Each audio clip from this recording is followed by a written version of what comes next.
Мәгариф балага үз потенциаль мөмкинлекләрен аңларга ярдәм итә. Социаль психолог буларак Эрих Фром мәгарифнең һәр кеше тормышында алып торган урынын төгәл билгели. Эфирдә белем дөньясы. Исәнмесез? Бүгенге программада барысы да үз куллары белән эшләнгән, көллият студентлары җитештергән товарлар ни өчен шул кадәр популяр? Акча санаганны ярата, финанс грамоталылык дәресләрендә мәктәп укучыларын нәрсәгә өйрәтәләр? Барыбер ул иң яхшысы, суперфиналист укытучыны Казанда ничек каршы алдылар? Катлаулы сүзләр һәм балалар фикере департаменты интернет-ботнадан нинди вакыйгалар белән сөендерде?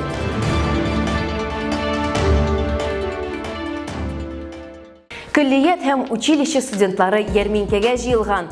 Юк, сатып алырга дип түгел, үзләре җитештергән продукция сату өчен. Булар йорт яны участокларында үстерелгән авыл хуҗалыгы продукциясе, балалар куллары белән җитештерелгән халык сәнгате эшләнмәләре.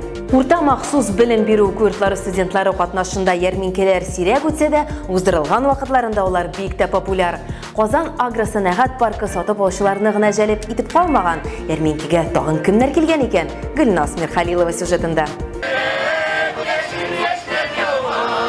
Көллият, техникум һәм училище студентлары товарларны җитештергәндә дә күңел биреп эшләгән, үз продукцияларын тәкъдим иткәндә дә иҗат җимеше тудырганнар. Минем кулымда кичер пәрәмечләре. Без аларны кичке 6-га кадәр әзерләдек. Икенче мәртәбә киләм уже монда, бик тәмле. Студентларыбыз теплицаларыбызда җитештерә кыяр, бәрәңге, кәбестә, суган. Менә кичер алдым, кичерләр бик әйбәт.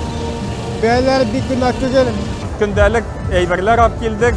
Скамейка, мангал, арба. Это кабачковое варенье. Бу кабачки кайнатмасы үзебез ясадык. Башта кабачкиларны вак кына турадык, шикәр комы белән булгаттык, кайнатып чыгарып, 6 сәгатькә калдырдык. Андан соң ваклаган лимон салып, тагын бер кат кайнатып чыгардык.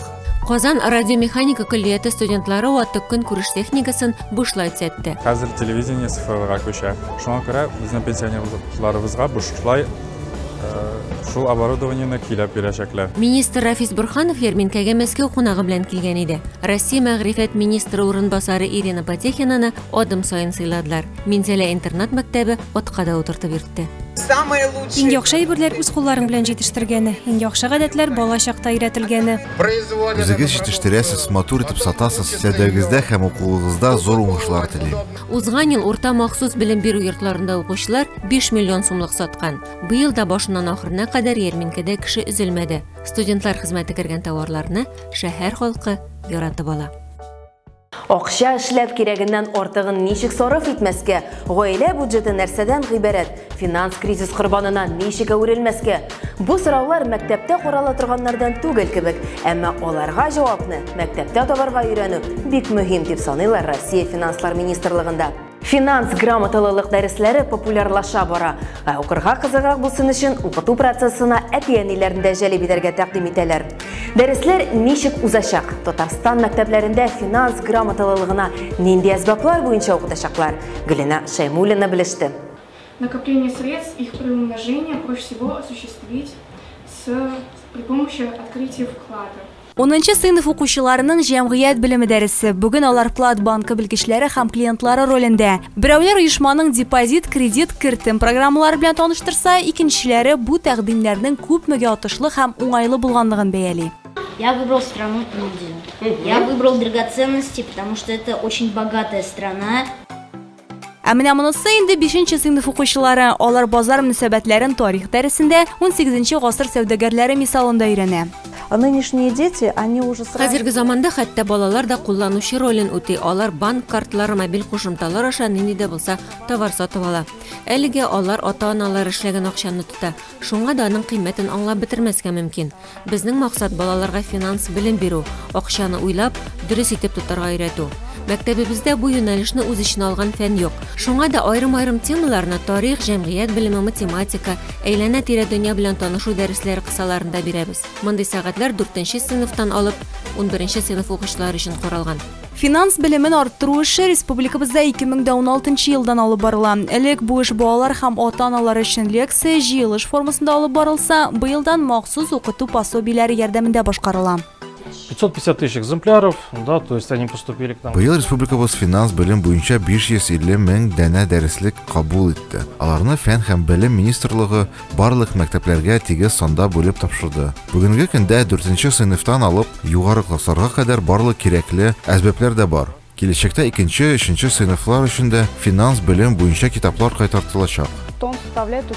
Финанс белеме буенча укыту комплекты берничә китаптан тора. Беренчесе укыту модуле. Ул үз иченә дәресләрнең планын алган. Икенче китап укучылар өчен дәреслек. Өченчесе эш дәфтәре. Анда балалар биремнәр чишә, үзләренең һәм команданың эшенә бәя бирә ала. Моның өчен махсус таблицалар ясалган. 4-нче китап ата-аналар өчен. Бу бик мөһим дәреслек, чөнки балаларга белемне өйдә дә бирергә кирәк. 5-нчесендә укытучылар өчен методологик киңәшләр урын алган.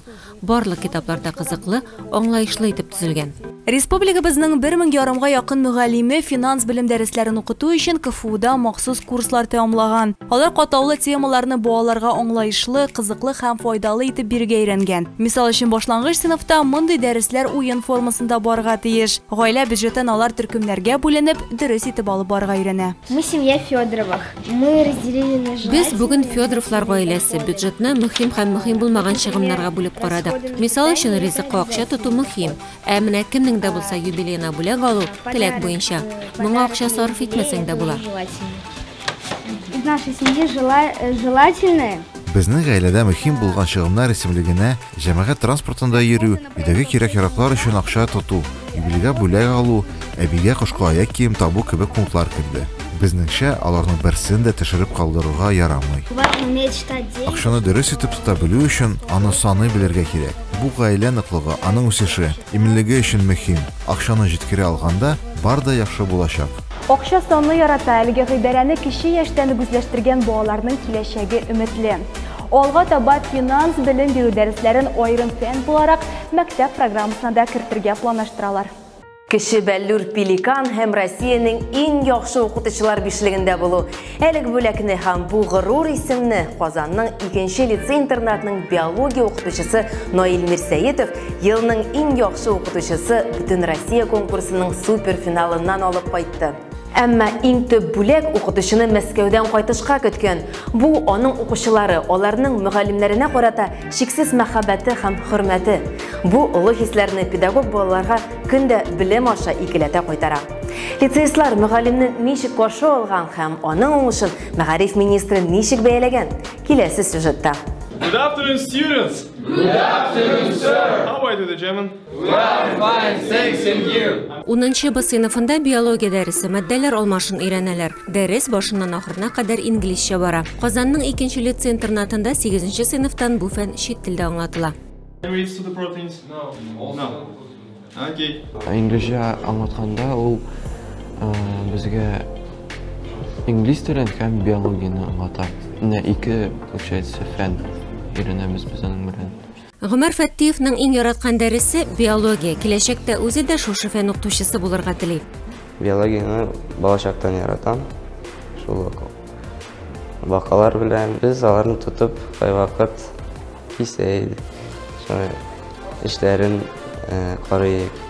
Ягъни вакаларның строениясын Айтырып өйрәнәйек. Наил абыйның дәресләреннән сынаннарсын, аның менә шул учитель года киткәчтән соң бик хисләндем аның белән.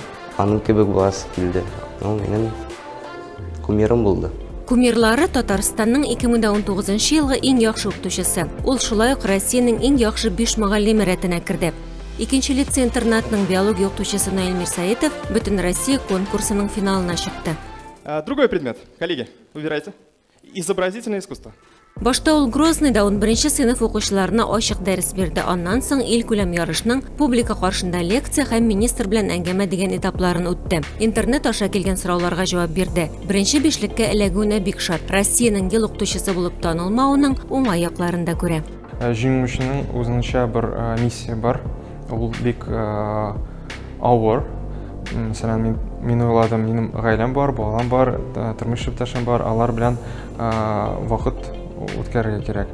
Соңғы әзірлену ел дәвамында менің үшін бек ауыр еді.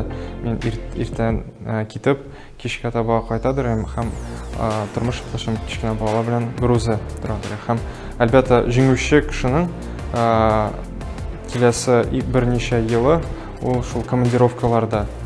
Мәселен, өткен елінің жеңушісі Алихан Владимирович Динаев, Чечня Республикасының общество знания оқытушысы. Ол 40 елда, өткен елда 44 регионға командировка белән барып мастер-класслар үткәрде, дәресләр үткәрде. Бу кеше өчен бик зур нагрузка әлбәттә. Россиянең иң яхшы 5 укытучысы рәтенә кергән Наил Мирсәетов Мәскәүдән дипломнар һәм конкурсның символы булган Бәллүр пеликан белән кайтты. Үзен котларга килгән министр Рафис Брухановны да шул пеликан белән каршы алды. Бу 5 иң яхшы укытучылар санына керү үзе инде беренчелек дигән сүз. Ел сайын ир кеше буламы, бездә 5 ел кенә алынган беренчелек бит. Шуңа күрә алар үзләре дә шулай сизә, аны министрлыкта да шулай дип әйтәләр инде. Менә шул 5 санына кергән кешеләр бөтенесе дә беренче. Наил Мирсәетовның да республика алдында зур миссиясе бар. Ул киләсе елга Россиянең иң яхшы укытучысы конкурсына үтәчәк мөгаллимгә ярдәм итәргә, үз тәҗрибәсе белән уртаклашырга тели. Алга таба безнең традицион рубрикабыз интернет дөньясының мәгариф өлкәсендәге иң кызыклы вакыйгалар турында Нияз Рахман. Сәлем дуслар, мәктәп тормышының 2нче айы башланып китте. Демәк, укучыларга инде тамам тәртәгә керергә вакыт җитте дигән сүз. Бу исә кызыклы тәнәфес рубрикасы, интернеттагы иң соңгы яңалыклар. Нәкъ менә бездә. Балалар гына түгел, әти-әниләр дә ашый, Казанда узучы махсус акция күпләрне шаккаттыра. Мәктәп ризыгыннан беренче булып нәкъ менә әти-әниләр авыз итеп карый ала. Монда нәрсәләр генә юк: тавык ите, Мәскәү балыгы, мәктәп кәтлитләре, татарча ит һәм башка төрле ризыклар. Казан акциясы Россиянең башка шәһәрләрендә дә зур кызыксыну уята. Казанлылар булдыра, ашлары тәмле булсын дип яза кайбер мәктәп директорлары. Менә шундый ул татар ашлары кызыктыра, авыздан сулар да китерә. Вот это да! Ашарга ярый, әмінә интернетта шамалап утырырга Россия галимнәре балага күпме вакытны моңа сарыф итәргә яраганлыгын ачыклый. Нәтиҗәләр күп кенә әти-әниләрне уйландыра. 5-6 яшьлек балага интернетта көне буена нибары 1 сәгать утырырга рөхсәт ителә. 7-дән 11 яшькә кадәргеләргә 3 сәгать, әмінә 12-13 яшьлекләргә 5 сәгатьтән артык утыру зыянлы имеш. Интернет челтәренә шунган мәктәп укучыларының өлгерүләре шактый начар ди галимнәр. Димәк, икелек капчыклары чын юзерлар булып чыга.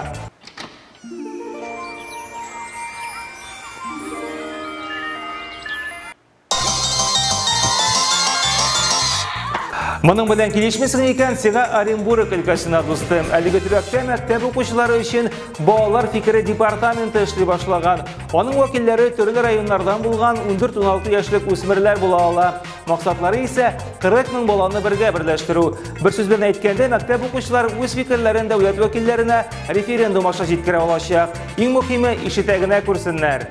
Смелее выдвигайте новых людей. Нам нужны свежие идеи.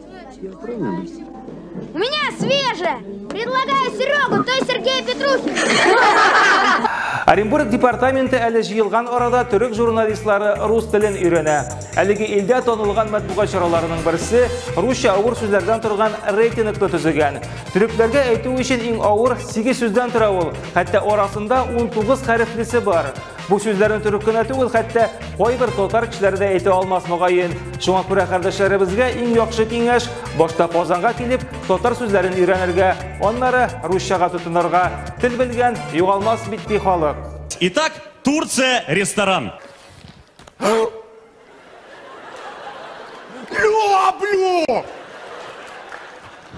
Может, врача вызвать? Не надо.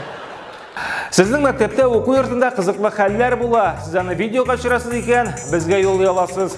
Безнең әлеге рубрика нәкъ менә шуның хакында. Бүгенгә менә шулар интернетта очрашырбыз.